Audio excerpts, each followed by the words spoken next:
Firearm case law in the United States is based on decisions of the Supreme Court and other federal courts. Each of these decisions deals with the Second Amendment, which is a part of the Bill of Rights, the right to keep and bear arms, the Commerce Clause, or federal firearms laws. United States Supreme Court cases. The Supreme Court has occasionally interpreted the Second Amendment and has also mentioned the Second Amendment when ruling on other legal matters. Interpreting the Second Amendment. United States v. Cruikshank, 92 U.S. 542, 1875, a post-Civil War era case relating to the Ku Klux Klan depriving freed slaves basic rights such as freedom of assembly and the right to bear arms. The court ruled the application of the First and Second Amendments was not intended to limit the powers of the state governments in respect to their own citizens and has no other effect than to restrict the powers of the national government, respectively. In summary, it ruled the federal government could not file charges against citizens in federal court regarding violations of other citizens' constitutional rights. It was up to the states to protect the fundamental rights of its citizens when their rights were abridged by other citizens. Presser v. Illinois, 116 U.S. 252, 1886, this second post-Civil War era case related to the meaning of the Second Amendment rights relating to militias and individuals. The court ruled the Second Amendment right was a right of individuals, not militias, and was not a right to form or belong to a militia, but related to an individual right to bear arms for the good of the United States, who could serve as members of a militia upon being called up by the government in time of collective need. In essence, it declared, although individuals have the right to keep and bear arms, a state law prohibiting common citizens from forming personal military organizations and drilling or parading, is still constitutional because prohibiting such personal military formations and parades does not limit a personal right to keep and bear arms. We think it clear that there are no sections under consideration, which only forbid bodies of men to associate together as military organizations, or to drill or parade with arms in cities and towns unless authorized by law, do not infringe the right of the people to keep and bear arms. The court also noted that the Second Amendment only restrained the federal government from regulating gun ownership, not the individual states. The Second Amendment declares that it shall not be infringed, but this, as has been seen, means no more than that it shall not be infringed by Congress.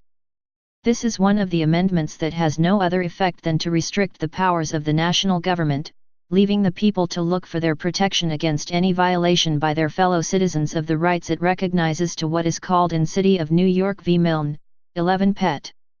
139, the powers which relate to merely municipal legislation, or what was perhaps more properly called internal police, not surrendered or restrained by the Constitution of the United States. United States v. Miller, 307 U.S. 174, 1939, the court stated in part, in the absence of any evidence tending to show that possession or use of a shotgun having a barrel of less than 18 inches in length at this time has some reasonable relationship to the preservation or efficiency of a well-regulated militia, we cannot say that the Second Amendment guarantees the right to keep and bear such an instrument. Certainly it is not within judicial notice that this weapon is any part of the ordinary military equipment, or that its use could contribute to the common defense. Imet v. State, 2 Humphreys, Tennessee, 154, 158. The signification attributed to the term militia appears from the debates in the Convention, the history and legislation of colonies and states, and the writings of approved commentators. These show plainly enough that the militia comprised all males physically capable of acting in concert for the common defense. A body of citizens enrolled for military discipline. And further, that ordinarily when called for service these men were expected to appear bearing arms supplied by themselves and of the kind in common use at the time. District of Columbia v. Heller, 554 U.S. 570, 2008, the court ruled the Second Amendment to reference an individual right, holding. The Second Amendment guarantees an individual right to possess a firearm unconnected with service in a militia, and to use that arm for traditionally lawful purposes, such as self-defense within the home. McDonald v. City of Chicago, 561 U.S. 742, 2010, the court ruled that the Second Amendment was incorporated against state and local governments, through the Due Process Clause of the 14th Amendment. In the decision, the court said, "In Heller, we held that the Second Amendment protects the right to possess a handgun in the home for the purpose of self-defense. Unless considerations of stare decisis counsel otherwise, a provision of the Bill of Rights that protects a right that is fundamental from an American perspective applies equally to the federal government and the states.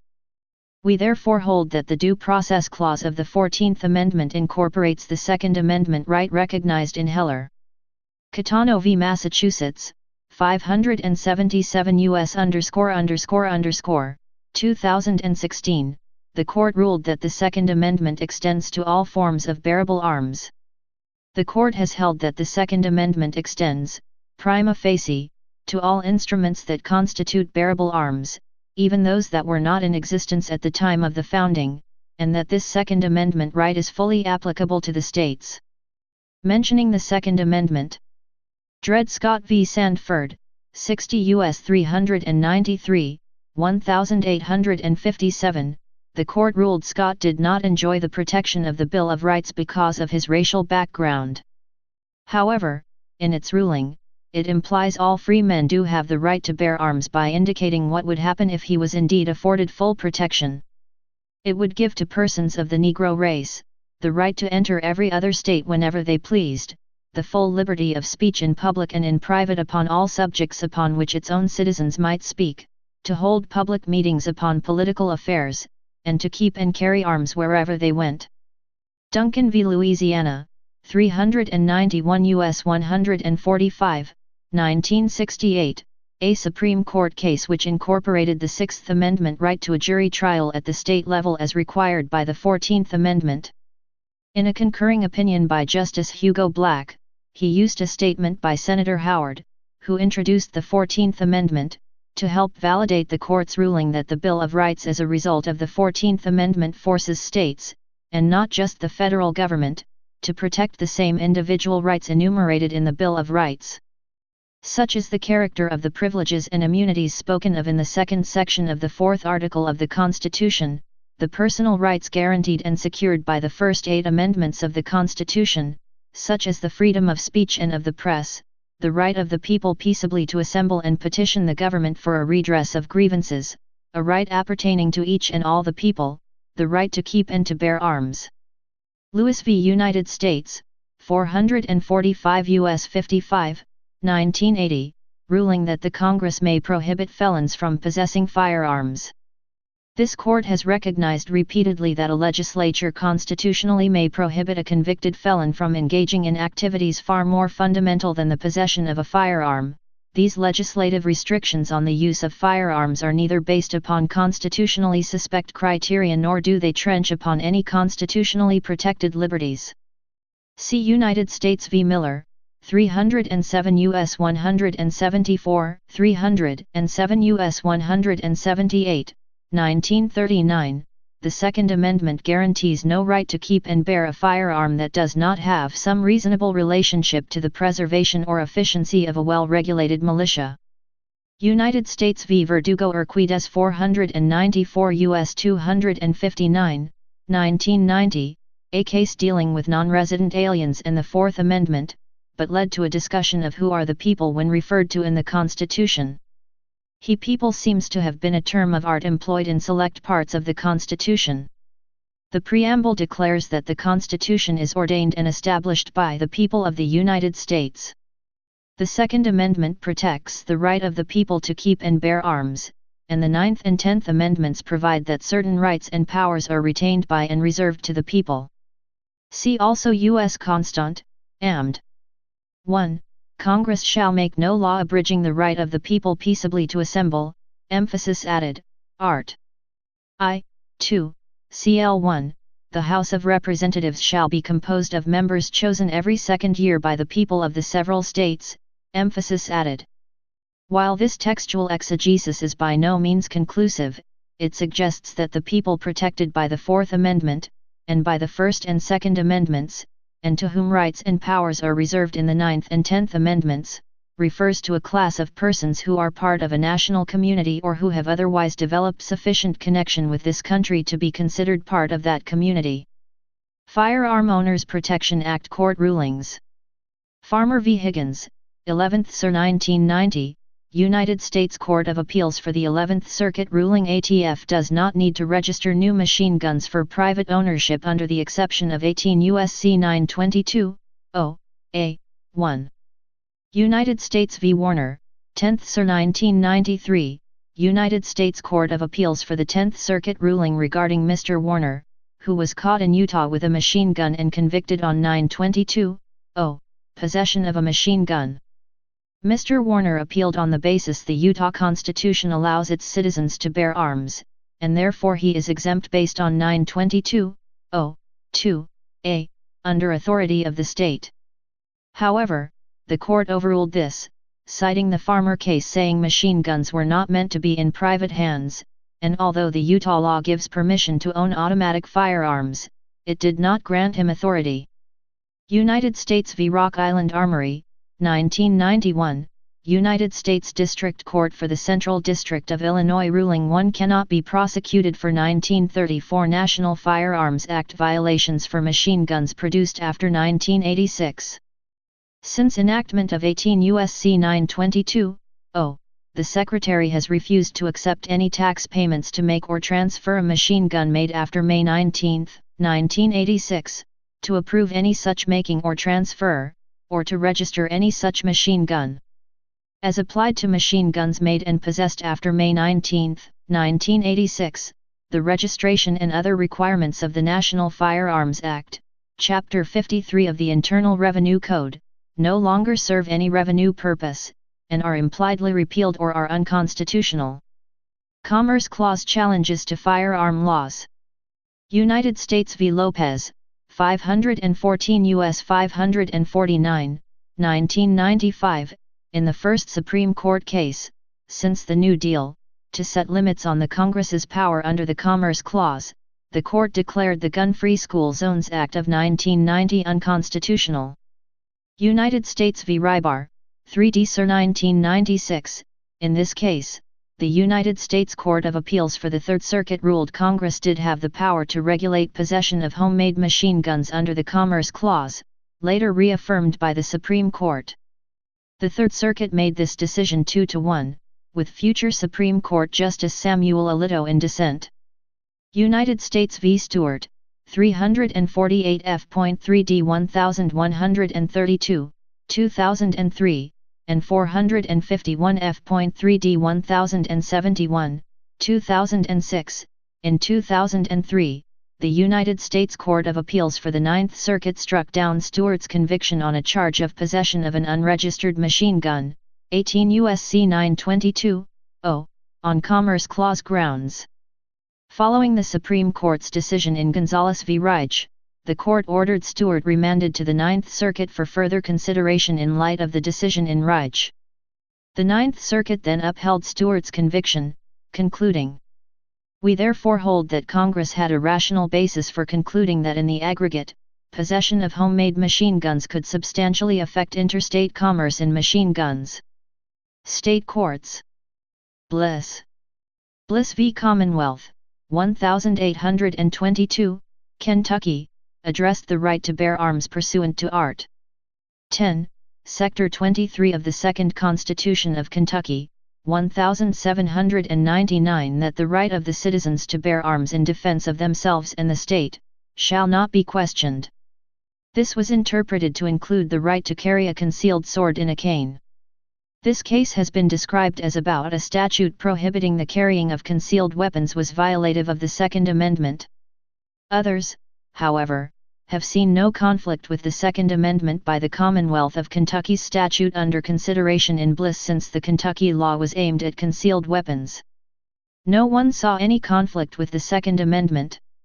As a matter of fact, most of the few people who considered the question at all believed amendments to the U.S. Constitution did not apply to state laws. The Kentucky High Court stated in Bliss, but it should not be forgotten, that it is not only a part of the right that is secured by the Constitution, it is the right entire and complete, as it existed at the adoption of the Constitution, and if any portion of that right be impaired, immaterial how small the part may be, and immaterial the order of time at which it be done, it is equally forbidden by the Constitution. The Constitution mentioned in this quote refers to Kentucky's Constitution. The case prompted outrage in the Kentucky House, all the while recognizing that Section 23 of the Second Constitution of Kentucky, 1799, did guarantee individuals the right to bear arms. The Bliss ruling, to the extent that it dealt with concealed weapons, was overturned by constitutional amendment with Section 26 in Kentucky's Third Constitution, 1850, banning the future carrying of concealed weapons, while still asserting that the bearing of arms in defense of themselves and the state was an individual and collective right in the Commonwealth of Kentucky. This recognition has remained to the present day in the Commonwealth of Kentucky's Fourth Constitution enacted in 1891, in Section 1, Article 7, that guarantees the right to bear arms in defense of themselves and of the state, subject to the power of the General Assembly to enact laws to prevent persons from carrying concealed weapons. As noted in the Northern Kentucky Law Review Second Amendment Symposium, Rights in Conflict in the 1980s, Vol. 10, No. 1, 1982, p. 155, the first state court decision resulting from the right to bear arms issue was Bliss v. Commonwealth. The court held that the right of citizens to bear arms in defense of themselves and the state must be preserved entire. This holding was unique because it stated that the right to bear arms is absolute and unqualified. The importance of Bliss is also seen from the defense subsequently given against a murder charge in Kentucky against Matthews Ward, who in 1852 pulled out a concealed pistol and fatally wounded his brother's teacher over an accusation regarding eating chestnuts in class. Ward's defense team consisted of 18 lawyers, including U.S. Senator John Crittenden, former governor of Kentucky, and former United States Attorney General. The defense successfully defended Ward in 1854 through an assertion that a man has a right to carry arms. I am aware of nothing in the laws of God or man, prohibiting it. The Constitution of Kentucky and our Bill of Rights guarantee it. The legislature once passed an act forbidding it, but it was decided unconstitutional, and overruled by our highest tribunal, the Court of Appeals. As noted by Cornell, Ward's lawyers took advantage of the doctrine advanced in Bliss and wrapped their client's action under the banner of a constitutional right to bear arms. Ward was acquitted. Imet v. State, 21 TNN 154, 156, 1840, in Imet, the Tennessee Supreme Court construed the guarantee in Tennessee's 1834 Constitution that the free white men of this state have a right to keep and bear arms for their common defense. Explaining that the provision was adopted with the same goals as the federal Constitution's Second Amendment, the court wrote, "The words bear arms have reference to their military use, and were not employed to mean wearing them about the person as part of the dress. As the object for which the right to keep and bear arms is secured, is of general and public nature, to be exercised by the people in a body, for their common defense, so the arms, the right to keep which is secured, are such as are usually employed in civilized warfare, and that constitute the ordinary military equipment." 1. The Act of 1837-8, ch. 137, Sector 2, which prohibits any person from wearing any Bowie knife, or Arkansas toothpick, or other knife or weapon in form, shape, or size resembling a Bowie knife or Arkansas toothpick under his clothes, or concealed about his person, does not conflict with the 26th section of the first article of the Bill of Rights, securing to the free white citizens the right to keep and bear arms for their common defense. 2. The arms, the right to keep and bear which is secured by the Constitution, are such as are usually employed in civilized warfare, and constitute the ordinary military equipment. The legislature have the power to prohibit the keeping or wearing weapons dangerous to the peace and safety of the citizens, and which are not usual in civilized warfare. 3. The right to keep and bear arms for the common defense is a great political right. It respects the citizens on the one hand, and the rulers on the other, and although this right must be inviolably preserved, it does not follow that the legislature is prohibited from passing laws regulating the manner in which these arms may be employed. None. The Georgia Supreme Court ruled in Nunn v. Georgia, 1 GA, 1 Cal. 243, 1846, that a state law ban on handguns was unconstitutional under the Second Amendment. This was the first gun control measure to be overturned on Second Amendment grounds.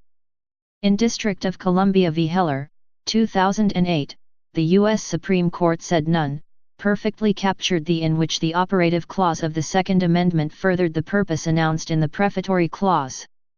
The right of the whole people, old and young, men, women and boys, and not militia only, to keep and bear arms of every description, and not such merely as are used by the militia, shall not be infringed, curtailed, or broken in upon, in the smallest degree, and all this for the important end to be attained, the rearing up and qualifying a well-regulated militia, so vitally necessary to the security of a free state.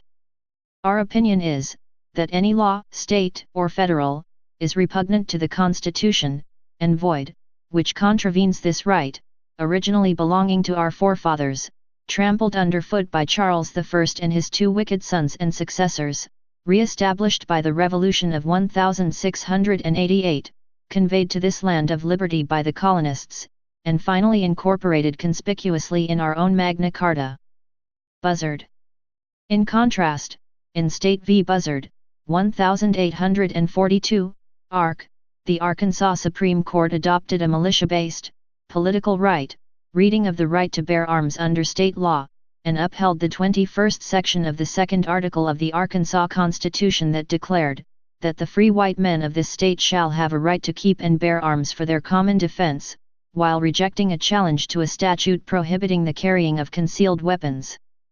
Buzzard had carried a concealed weapon and stood indicted by virtue of the authority of the 13th section of an act of the legislature prohibiting any person wearing a pistol, dirk, large knife, or sword cane concealed as a weapon, unless upon a journey, under the penalties of fine and imprisonment. Justice Lacey, in a dissenting opinion in Buzzard, summarizing the majority viewpoint to which he disagreed, declared that the words a well-regulated militia being necessary for the security of a free state, and the words common defense clearly show the true intent and meaning of these constitutions and prove that it is a political and not an individual right, and, of course, that the state, in her legislative capacity, has the right to regulate and control it. This being the case, then the people, neither individually nor collectively, have the right to keep and bear arms. Joel Prentice Bishop's influential Commentaries on the Law of Statutory Crimes, 1873, took Buzzard's militia-based interpretation, a view that Bishop characterized as the Arkansas Doctrine, that the state may regulate the manner in which arms are carried, as the orthodox view of the right to bear arms in American law. Political scientist Earl Krushk has categorized both Bliss and Buzzard as being cases illustrating the individual view. Professor Eugene Volokh revealed, in the California Political Review, that a statement in a concurring opinion in Buzzard was the only support for a collective right view of the right to keep and bear arms in the 19th century. Salina v. Blaxley. In 1905, the Kansas Supreme Court, in Salina v. Blaxley, became the first court to interpret the right to keep and bear arms as being only a collective right. The Kansas High Court declared that the provision in question applies only to the right to bear arms as a member of the state militia, or some other military organization provided for by law, is also apparent from the Second Amendment to the Federal Constitution, which says, a well-regulated militia, being necessary to the security of a free state, the right of the people to keep and bear arms shall not be infringed. In 2010, Salina v. Blaxley was overruled by the passage of an amendment to the Kansas State Constitution.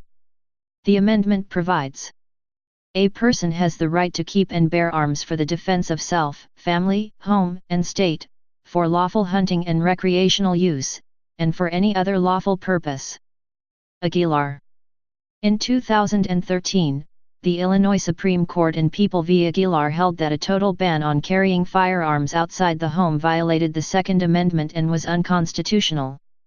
Applying Heller, McDonald, and Moore v. Madigan, a Seventh Circuit decision, the Illinois Supreme Court overturned the conviction of Aguilar, stating that the right to self-defense was at the core of the Second Amendment. Please subscribe and thanks for watching.